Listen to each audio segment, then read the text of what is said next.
सुभाषितानि। अद्य चतुर्थपाठः सुभाषितानि।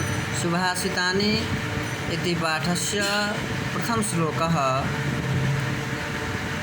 पहला श्लोक है यथा खनन खनित्रेण नरो वार्याधिगच्छति तथा गुरुगतां विद्यां श्रोषुरधिगच्छति। जिस प्रकार कुदाल से खोदता हुआ मनुष्य जल प्राप्त करता है, उसी प्रकार गुरु की सेवा में लगा हुआ मनुष्य गुरु में विद्यमान विद्या प्राप्त कर लेता है। अर्थात निरंतर कुदाल से खोदता हुआ मनुष्य नीचे तक जाकर जल को प्राप्त करता है, उसी प्रकार जो गुरु के पास हमेशा उत्सुकतापूर्वक और उनकी सेवा करते हैं, वहाँ निवास करते हैं, गुरु के पास रहते हैं, अवश्य ही ज्ञान को प्राप्त कर लेते हैं। आचार्यो ब्राह्मणो मूर्ति पिता मूर्ति प्रजापते है माता प्रत्या मूर्ति भ्राता सो मूर्तिरात्मनः। गुरु ब्रह्म का स्वरूप है, पिता ब्रह्मा का स्वरूप है, माता पृथ्वी का स्वरूप है और भाई अपना ही स्वरूप है। आदौ माता गुरु पत्नी ब्राह्मणी राजपत्निका धेनु धात्री तथा पृथ्वी सप्तेता मातरः स्मृता। अपनी सगी माँ, वो तो माँ है। दूसरी गुरु की पत्नी, वो माँ के ही तुल्य हैं, वो भी माँ है।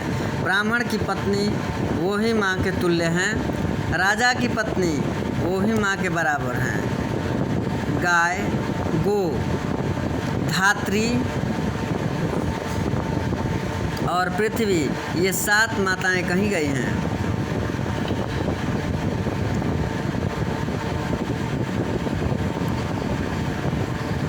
चतुर्थ श्लोक है अन्नदाता भयत्राता विद्यादाता तथैव च जनिता च उपनेता च पंचेते पितर स्मृतः। शास्त्रों में 5 पिता के बारे में वर्णन किया गया है। 5 पिता के तुल्य होते हैं।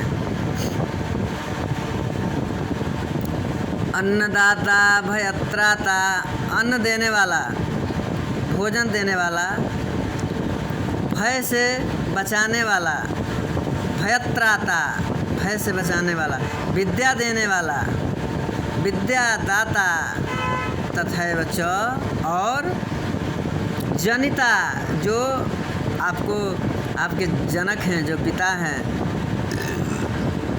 च उपनेता, चौपनेता, च उपनेता, और यज्ञोपवीत संस्कार देने वाले, यज्ञोपवीत देने वाले, वो पिता के तुल्य होते हैं। च पंचेते पितर स्मृताः, इन 5 को पिता कहा गया है। जो यज्ञोपवीत आदि संस्कार करते हैं वो भी पिता होते हैं, जो जन्म देने वाला हो वो भी पिता होते हैं, भोजन देने वाले वो भी पिता होते हैं, भय से छुड़ाने वाले वो भी पिता होते हैं, और विद्या देने वाले, ये 5 पिता कहे गए हैं। सत्यम माता पिता ज्ञानम धर्मो भ्राता दया सखा शांति पत्नी क्षमा पुत्र सड़ेते मम बांधवा। हम जिस परिवार में रहते हैं उन अपने परिवार के सभी सदस्यों को बांधव कहते हैं, लेकिन इस श्लोक में आंतरिक जो हमारे परिवार के सदस्य हैं, बाह्य परिवार के सदस्य और आंतरिक इस शरीर के अंदर जो विद्यमान हमारे बांधव हैं, वो किस किस को क्या कहा गया है। सत्यम माता पिता ज्ञानम, सत्य माता है, पिता ज्ञान है। सत्य हमेशा माँ को सत्य कहा गया है। सत्यम माता, अगर आप में सत्यता है, आप सत्य पे टिके हैं, तो आपकी माँ आपके पास है। ज्ञानम पिता, और ज्ञान है तो पिता के भांति ज्ञान आपकी हमेशा रक्षा करेगा। धर्मो भ्राता, और धर्म हमेशा आपकी रक्षा करेगा, वैसे जैसे भाई हमेशा साथ साथ में चलता है। दया सखा और मित्र जैसे सुख पहुंचाता है, वैसा ही दया, दूसरों पे दया करेंगे तो अवश्य ही उसके प्रभाव से आप भी सुखी होंगे। दया सखा, शांति पत्नी, और अंदर अगर शांत, जैसे पारिवारिक रूप में पत्नी बताया गया है, वैसे ही ये कवि के भाषा में शांति को पत्नी का स्वरूप बताया गया है। क्षमा पुत्र, और क्षमा को पुत्र बताया गया है। सड़ेते मम बांधव, ये 6 बांधव हैं। रूप यौवन संपन्ना विशालकुल संभवाः विद्या विहीना न शोभन्ते निर्गंधा एव किंशुकाः। रूप यौवन संपन्ना विशालकुल संभवा विद्या विहीना न शोभन्ते, विद्या विहीना न शोभन्ते, कह न शोभन्ते, निर्गंधा इव किंशुका, विद्याहीना न शोभन्ते विशाल कुल संभवा, कह न शोभन्ते तो विशाल कुल संभवा, बड़े घर में भी जन्म लेकर के, बड़े खानदान में भी जन्म लेके, बड़े वंश में जन्म लेकर के अगर विद्याहीन है तो शोभा नहीं देते हैं।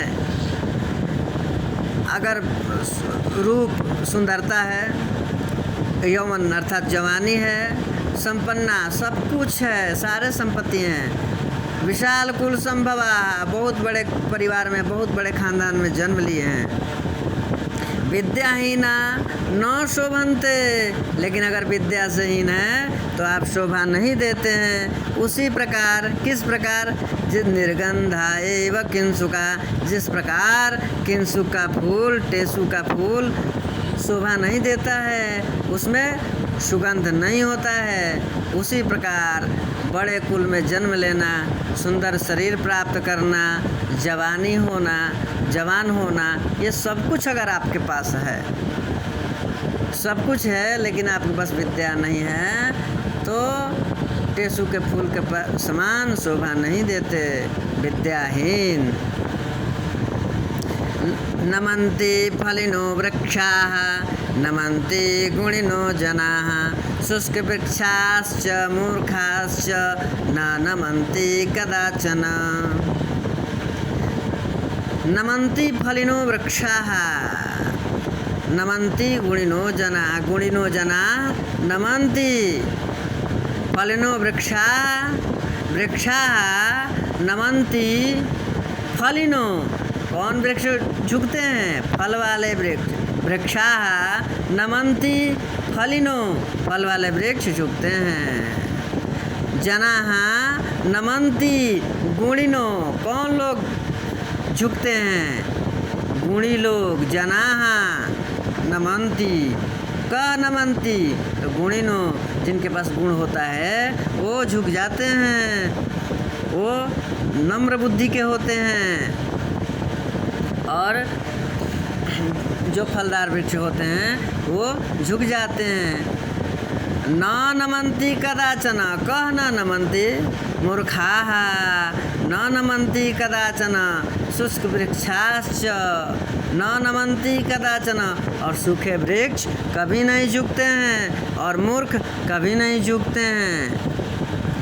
अगला श्लोक है, को नायाति वंश वशं लोके मुखे पिंडेन पूरितः मृदंगेऽपि मुखलेपेन करोति मधुरध्वनि।